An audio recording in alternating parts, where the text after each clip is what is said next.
जय हिंद दोस्तों। Sandeep GS hub YouTube channel पर आप सभी का हार्दिक स्वागत है। करंट अफेयर्स विथ जीके जो क्लास एक नए फॉर्मेट में शुरू की गई है, जिसमें मोस्ट इम्पॉर्टेंट तथ्य को ही शामिल किया जाएगा। आज से शुरुआत किया गया है, तो इसमें देखते हैं कि कौन कौन से महत्वपूर्ण खबरें हैं जो परीक्षा की दृष्टि से अत्यंत महत्वपूर्ण है। तो गणतंत्र दिवस की पूर्व संध्या पर राष्ट्र के नाम राष्ट्रपति के संदेश में कोरोना महामारी के विरुद्ध संघर्ष का उल्लेख किया गया। आप जानते हैं, चाहे राष्ट्र के नाम जो संदेश होता है राष्ट्रपति का, या फिर जब कभी भी कोई भी सत्र शुरू होता है तो राष्ट्रपति का अभिभाषण होता है।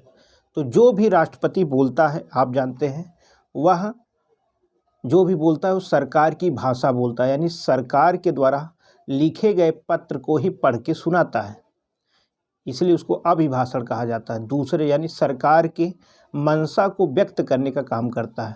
तो इस समय जो गणतंत्र दिवस मनाया गया 26 जनवरी जिसको कहते हैं, तो उसके एक दिन पहले राष्ट्रपति यानी 25 जनवरी को राष्ट्र के नाम संबोधन में मुख्य विषय जो उन्होंने रखा वो था कोरोना महामारी। 25 जनवरी 2022 को देश के 73वें गणतंत्र दिवस की पूर्व संध्या पर राष्ट्र के नाम अपने संदेश में राष्ट्रपति श्री रामनाथ कोविंद ने देश एवं विदेश में रहने वाले सभी भारतीयों को बधाई देते हुए इस दिन को सभी भारतीयों के लिए बहुत महत्वपूर्ण बताया। इस दिन को उन महानायकों को याद करने का अवसर भी उन्होंने बताया जिन्होंने स्वराज के सपने को साकार करने के लिए अतुलनीय साहस का परिचय दिया तथा उसके लिए देशवासियों में संघर्ष करने का उत्साह जगाया। इस संदर्भ में सर्वप्रथम नेताजी सुभाष चंद्र बोस का स्मरण उन्होंने किया, जिनकी 150वीं जयंती 2 दिन पूर्व ही देश में मनाई गई, मतलब 26 से 2 दिन पहले यानी 23 जनवरी को सुभाष चंद्र बोस की जयंती मनाई जाती है। इस साल 2022 में आप जानते हैं 125वीं जयंती मनाई गई। जय हिंद का उद्घोष करने वाले नेताजी सुभाष चंद्र बोस की स्वाधीनता के लिए ललक और भारत को गौरवशाली बनाने की उनकी महत्वाकांक्षा को सबके लिए प्रेरणा का स्रोत उन्होंने बताया। 26 जनवरी के दिन को संविधान को प्रभावी करने के लिए के कारण का उल्लेख करते हुए राष्ट्रपति श्री रामनाथ कोविंद ने बताया कि भारत का संविधान 26 नवंबर 1949 को संविधान सभा द्वारा अंगीकृत किया गया था। अतः उस दिन भारत को हम भारतीय संविधान दिवस के रूप में मनाते हैं। उसके 2 महीने बाद यानी 26 जनवरी 1950 से हमारा संविधान पूर्णतः प्रभावी हुआ। ऐसा सन 1930 के उस दिन को यादगार बनाने के लिए किया गया था जिस दिन भारतवासियों ने पूरी आज़ादी हासिल करने का संकल्प लिया था, और सन 1930 से लेकर 1947 तक हर साल पूर्ण स्वराज दिवस के रूप में मनाया जाता था।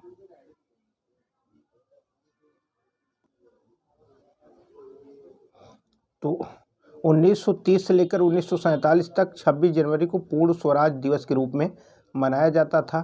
अतः यह तय किया गया कि उसी दिन से ही संविधान को पूर्णतः प्रभावी बनाया जाएगा। मतलब 26 जनवरी के बारे में राष्ट्रपति ने बताया, और थोड़ा जो सरकार की मंशा है कि सरकार ने कोरोना को समाप्त करने का विभिन्न संकल्प यानी संकल्प लिया है, इसके बारे में भी राष्ट्रपति ने उल्लेख किया।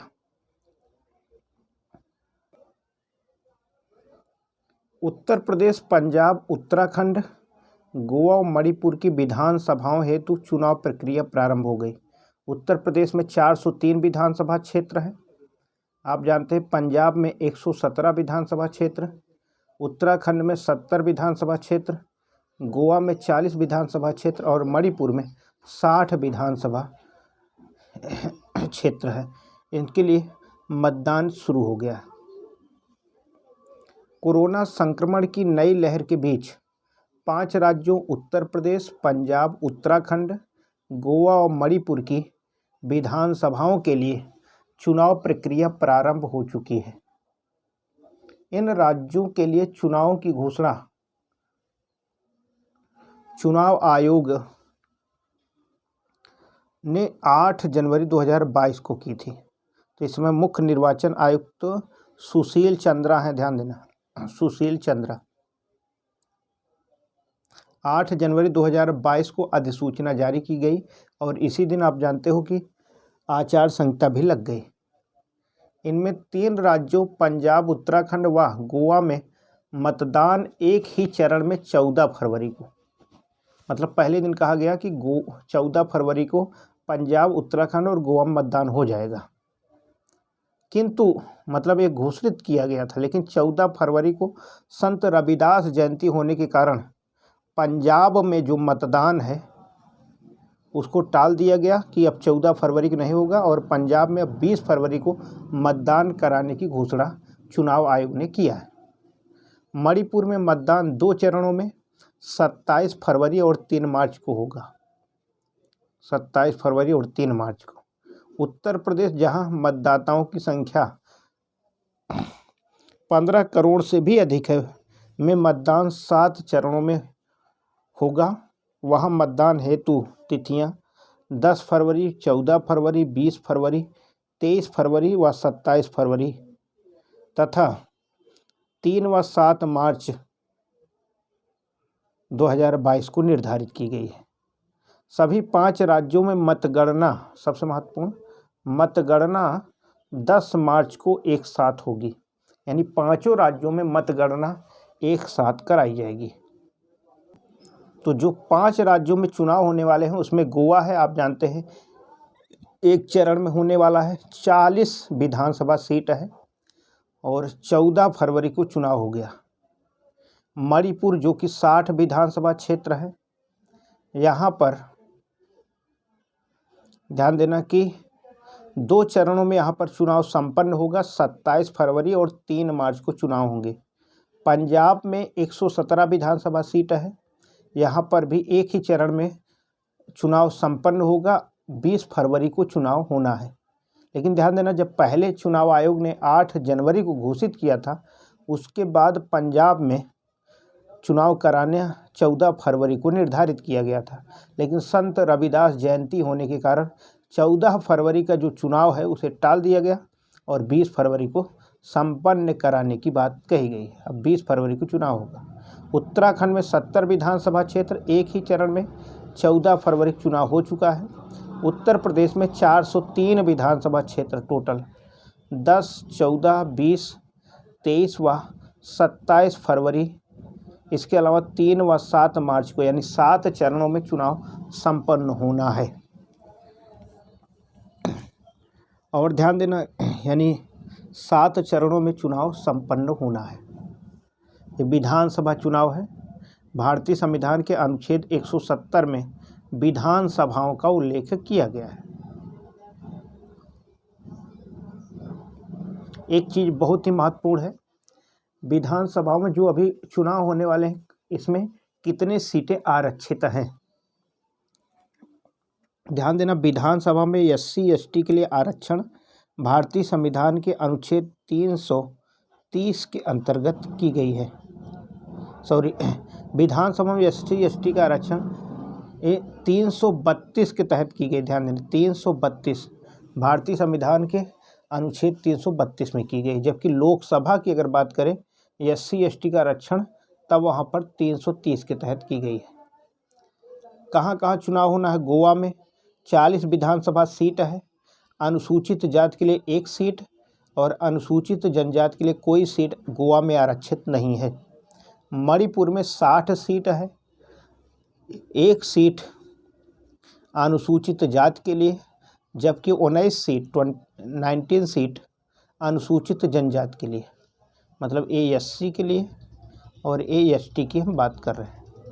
पंजाब में 117 विधानसभा सीट है, 117 विधानसभा सीट है। 34 सीट SC के लिए, 34 सीट SC के लिए, और पंजाब में ST के लिए कोई सीट निर्धारित नहीं है। आप जानते हो सबसे ज़्यादा SC यानी शेड्यूल कास्ट पंजाब में है, प्रतिशत में 31% SC पंजाब में है। लेकिन जनसंख्या में अगर पूछा जाएगा तो उत्तर प्रदेश पहले स्थान पे है। उत्तराखंड में 70 विधानसभा सीट है, 13 सीट SC के लिए और 2 सीट ST के लिए आरक्षित है। उत्तर प्रदेश में 403 विधानसभा क्षेत्र है, 84 सीट, मोस्ट इम्पॉर्टेंट 84 सीट अनुसूचित जाति के लिए, जबकि 2 सीट अनुसूचित जनजाति के लिए आरक्षित है।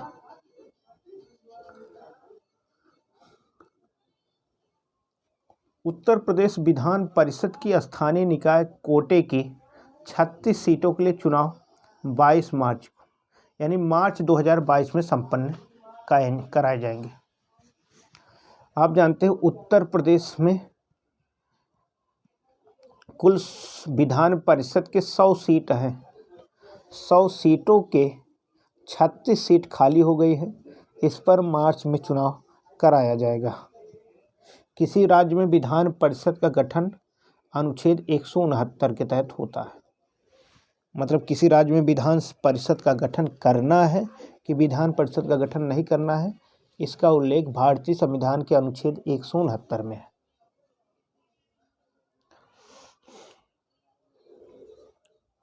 तो उत्तर प्रदेश विधानसभा के लिए चुनाव प्रक्रिया जनवरी 2022 में शुरू हो चुकी है तथा इसके लिए मतदान वहां 7 चरणों में 10 फरवरी, 14 फरवरी, 20 फरवरी, 23 फरवरी और 27 फरवरी तथा 3 व 7 मार्च को संपन्न होगा। इसी बीच 100 सदस्यीय विधान परिषद की स्थानीय, यानी उत्तर प्रदेश में विधान परिषद के 100 सीट है। इसमें जो सीट स्थानीय निकाय से भरी जाती है वो 36 सीट है, वो सभी सीट खाली हो गई है, क्योंकि इससे पहले 2016 में भरी गई थी, 2016 में भरी गई थी। अब 6 साल बाद यानी 2022 में भरी जानी है। तो इसके लिए चुनाव आयोग ने अधिसूचना जारी कर दी है। इसके लिए चुनाव आयोग ने अधिसूचना जारी कर दी है। फिलीपींस को ब्रह्मोस मिसाइलों के निर्यात के लिए सौदा किया है। तो रक्षा निर्यातों को बढ़ावा देने की भारत सरकार की नीति को एक बड़ी सफलता जनवरी 2022 में उस समय प्राप्त हुई जब देश में निर्यात ब्रह्मोस मिसाइलों के निर्यात के लिए एक ऑर्डर जनवरी 2022 में प्राप्त किया। तो पहली बार किसी देश को ब्रह्मोस मिसाइल भारत बेच रहा है, यानी भारत को ऑर्डर मिल गया। ऑर्डर कौन दिया है? फिलीपींस ने दिया है। ऑर्डर फिलीपींस ने दिया है। तो भारत से ब्रह्मोस मिसाइल फिलीपींस खरीद रहा है। तो मैप में आप देखेंगे कि फिलीपींस कहाँ पर है। ये फिलीपींस है, यानी विश्व में सबसे बड़ा द्वीप समूह वाला देश ये आप देख रहे हैं इंडोनेशिया है, लेकिन दूसरा सबसे बड़ा देश फिलीपींस है। फिलीपींस के पूरब में आप देख रहे हैं फिलीपींस सागर है। यहीं पर विश्व की सबसे गहरी गर्त है, उसका नाम है मेरियाना गर्त। मेरियाना गर्त या इसको चैलेंजर गर्त भी कहते हैं। फिलीपींस के पश्चिमी साइड यहाँ दक्षिणी चीन सागर स्थित है। दक्षिणी चीन सागर ये यहाँ तक फैला हुआ है। यहाँ अंडमान सागर है। तो दक्षिणी चीन सागर और अंडमान सागर को मिलाने के लिए एक जल संधि बनाई गई है जिसका नाम है मलक्का जल संधि। इसका नाम है मलक्का जल संधि। इसके अलावा यहीं पर यहाँ एक जावा सागर है और हिंद महासागर है। इसके बीच जल संधि है जिसका नाम है सुंडा जल संधि। इसका नाम सुंडा जल संधि। आप देख रहे हैं मैप में ये जो भाग दिख रहा है ये सब भाग इंडोनेशिया का पार्ट है। तो इंडोनेशिया के यह सुमात्रा द्वीप है, ये जावा द्वीप है और ये बोर्नियो द्वीप है। ये बोर्नियो द्वीप है। अब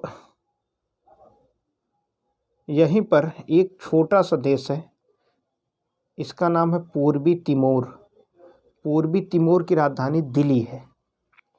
जो इंडोनेशिया है इसकी राजधानी यहाँ जावा द्वीप पर जकार्ता है, लेकिन क्योंकि जो जावा द्वीप है आने वाले समय में डूब सकता है, इसलिए इंडोनेशिया अपनी राजधानी कलिमंतान बना लिया है। कलिमंतान जो कि आप जानते हैं बोर्नियो द्वीप पर स्थित है। तो बोर्नियो द्वीप पर आप जानते हैं कि 3 देश फैला हुआ है। एक तो इंडोनेशिया है, दूसरा ये आप जानते हैं मलेशिया है, और एक छोटा सा देश है, एक छोटा सा देश आप देख रहे होंगे जिसका नाम है ब्रुनेई। तो ब्रुनेई की राजधानी बंदर सेरी है। ब्रुनेई की राजधानी बंदर सेरी है। यहाँ पर आप जानते हैं वियतनाम है। वियतनाम की राजधानी हनोई है। बगल में कंबोडिया है, नोम पेन इसकी राजधानी है। बगल में थाईलैंड है जिसकी राजधानी बैंकॉक है। लाओस यहाँ पर है जिसकी राजधानी वियंतियान है। अब ध्यान देना, दक्षिण पूर्व एशिया में जितने देश हैं केवल स्थल रुद्र देश देखा जाए तो लाओस है। स्थल रुद्र देश का मतलब ऐसा देश जिसकी सीमा समुद्र से नहीं लगती है, तो उसका नाम है लाओस, जिसकी राजधानी वियंतियान है।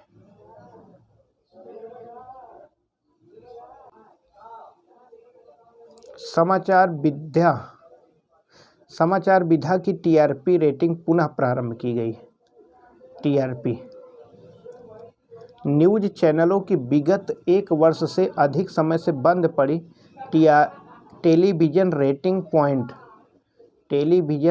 पॉइंट यानी टीआरपी जारी करने की व्यवस्था अब पुनः शुरू की गई है। इसे पुनः प्रारंभ करने के लिए सूचना एवं प्रसारण मंत्रालय ने ब्रॉडकास्टर्स ऑडियंस रिसर्च काउंसिल को, यानी सूचना प्रसारण मंत्री के द्वारा जो टीआरपी जारी करने वाली संस्था है, बार्क उसका नाम है, यानी ब्रॉडकास्टर्स ऑडियंस रिसर्च काउंसिल को निर्देश जारी किया कि भाई ये टीआरपी फिर से शुरू करो, टीआरपी जारी किया जाए। मंत्रालय द्वारा यह निर्देश बार्क द्वारा अपने कामकाज के तरीकों में सुधार के लिए किए गए प्रयासों के बाद जारी किया है। टीआरपी को लेकर अक्टूबर 2020 में उठे विवाद के कारण इस पर रोक लगा दी गई है। तो ध्यान देना, जो बार्क है ये सूचना एवं प्रसारण मंत्रालय के अधीन कार्यकर्ता है। बार्क का मतलब होता है ब्रॉडकास्टर्स ऑडियंस रिसर्च काउंसिल।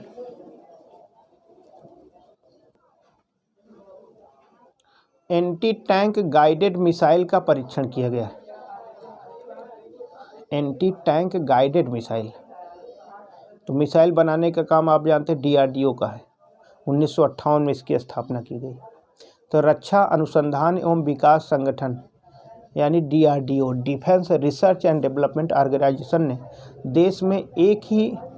देश में ही विकसित कम वजन वाली मानव संचालित एंटी टैंक गाइडेड मिसाइल, यानी जो टैंक को नष्ट करने वाली मिसाइल है, यानी man portable anti tank guided missile, इसको MPATGM कहा जाता है, का एक परीक्षण किया गया है 11 जनवरी 2022 को। इस परीक्षण के तहत मिसाइल में निर्धारित जो मारक क्षमता है उसकी जांच की गई है। तो इसको नाम याद रखना है, मिसाइल का नाम जो है एंटी टैंक गाइडेड मिसाइल, मानव संचालित है। ध्यान देना, मानव संचालित एंटी टैंक गाइडेड मिसाइल है।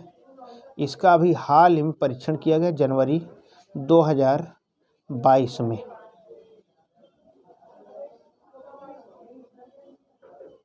अगला देखिए,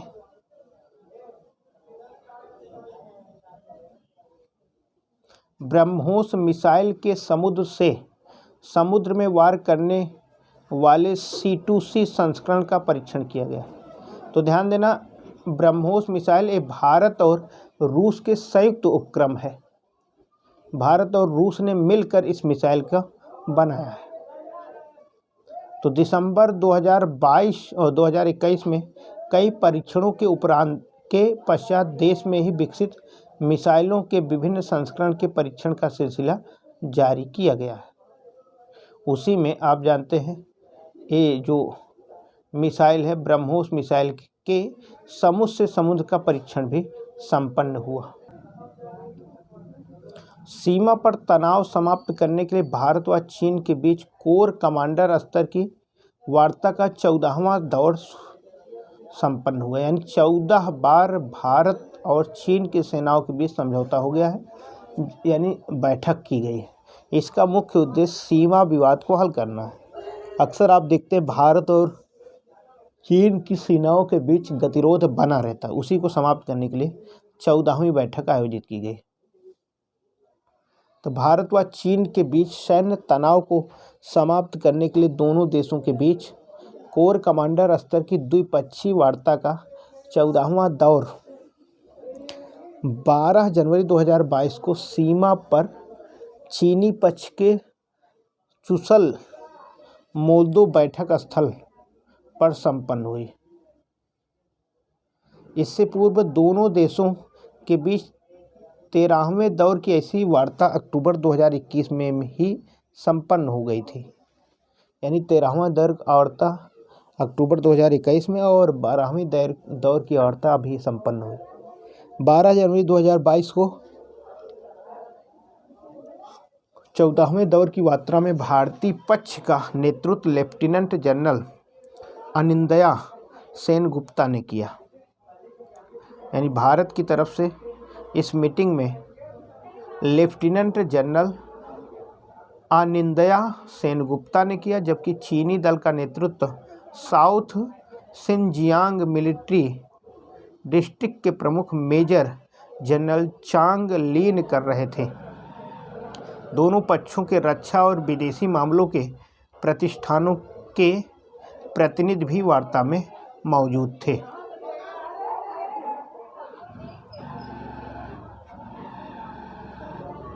मोस्ट इम्पॉर्टेंट चीज़, नौसेना से हटाए गए INS खुखरी को स्मारक के रूप में विकास हेतु दिए प्रशासन को सौंपा गया है।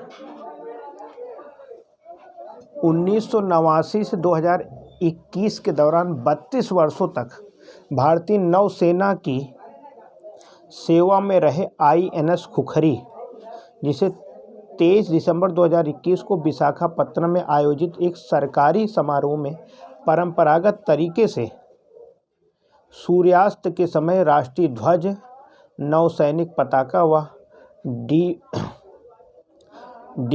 डीकमीशनिंग पताका उतार कर पूर्वी कमान की commander in chief vice admiral Vishwajit Dasgupta की उपस्थिति में ससम्मान नौसेना से सेवा मुक्त किया गया। तो 26 जनवरी 2022 को दीव ध्यान देना, गुजरात के पास है, दीव स्थित खुखरी स्मारक को सौंप दिया गया है, जहां पुराने खुखरी युद्धपोत का एक छोटा मॉडल भव्यता के साथ प्रदर्शित किया गया है। नौसेना से हटाए जाने के पश्चात खुखरी को अन्य युद्धपोतों की मदद से टो करते हुए दीव पहुंचाया गया। मतलब इसको भारत के पूरब में विशाखापत्तनम में इसका सेवानिवृत्त किया गया। उसके बाद जहाज़ों के माध्यम से पश्चिमी तट दीव पर पहुंचाया गया। 14 जनवरी 2022 को दीव पहुंचे खुखरी की विशाखापत्तनम में दीव तक की यात्रा इस पोत की अंतिम यात्रा थी। 26 जनवरी 2022 को देश के 73वें गणतंत्र दिवस के अवसर पर इसे दीव प्रशासन को सौंप दिया गया, जो एक स्मारक के रूप में इसका विकास करेगा। INS खुखरी की स्मृति में एक स्मारक पहले ही दीव में बनाया गया। INS का मतलब होता है इंडियन नावल सर्विस।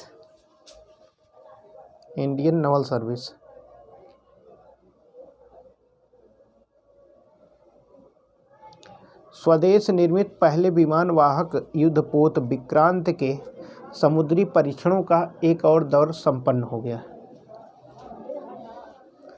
और अगस्त 2000 मतलब परीक्षण किया जा रहा विक्रांत का। ये संभावना है आने वाले 2022 में ही अगस्त के महीने में इसे नौसेना में शामिल कर दिया जाएगा। भारत के पहले स्वदेशी विमान वाहक युद्धपोत विक्रांत के तीसरे दौर के समुद्री परीक्षण 9 से 17 जनवरी 2022 को संपन्न हुआ। लगभग 45,000 टन विस्थापन क्षमता के इस युद्धपोत के ताज़ा परीक्षण समुद्र में जटिल युद्धाभ्यास के लिए थे। बड़ी पोत प्रणालियों का संचालन और परीक्षण इस दौर में किया गया तथा साथ ही पोत पर लगे विभिन्न उपकरणों का परीक्षण भी दिया गया। कोचीन शिपयार्ड द्वारा निर्मित इस विमान वाहक युद्धपोत के बेसिन परीक्षण दिसंबर 2022 में ही पूरे कर लिए गए, जिसके पश्चात इसके 5 दिवसीय समुद्री परीक्षण अगस्त 2021 में संपन्न किए गए थे। बाद में इसके अलावा 10 दिन के लिए समुद्री परीक्षणों का एक और दौर अक्टूबर 2021 में संपन्न किया गया।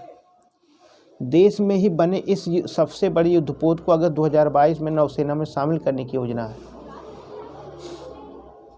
तो नौसेना को सौंपे जाने के लिए तैयारियों के अंतिम दौर से गुजर रहे इस युद्धपोत का अवलोकन राष्ट्रपति श्री रामनाथ कोविंद ने 23 दिसंबर 2021 को तथा उपराष्ट्रपति एम वेंकैया नायडू ने 2 जनवरी 2022 को संपन्न किए। तो यहाँ पर वेंकैया नायडू उपस्थित हैं, उन्होंने इसका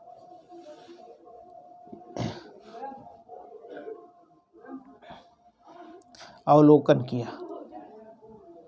विमान वाहक युद्धपोत विक्रांत का उपराष्ट्रपति एम वेंकैया नायडू द्वारा अवलोकन,